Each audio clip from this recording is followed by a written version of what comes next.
Curious your opinion on like private holdings for publicly elected officials when it comes to the stock market.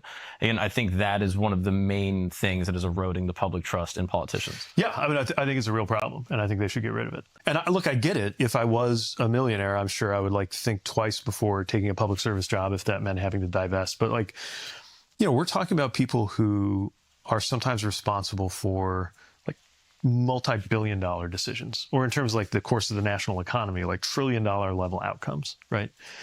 And if they think even for a second about like, oh, what's this going to do to my stock in Google or whatever, that's a problem, right?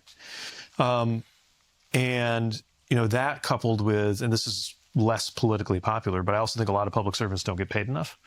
But I think it's interesting what you said. Like, if people feel like they can't trust the data, they can't trust the politicians. It can be manipulated. Right? But how it looks or how you make it sound. Yeah. I mean, they're doing this right now. Again, the Doge stuff, they make it sound like there's like millions of dead people getting Social Security. Exactly. We're just not. That is just not true. So how many are there dead people? That's because this seemed to me fact. One thing to think about is like, obviously the vast majority of people who die of old age are getting Social Security the day they die, right? So like for at least a minute or a week or a month or however long it takes, right? There's that process of updating.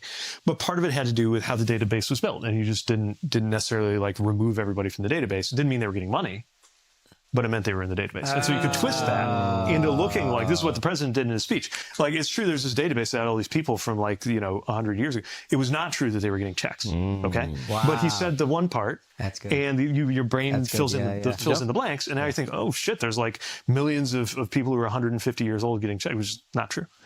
So, but the real thing is we don't trust the people who are supposed to be interpreting the data. And that is like a societal problem. It's not just politicians, right? It's an erosion of trust in every institution where somebody is supposed to help us make sense of this.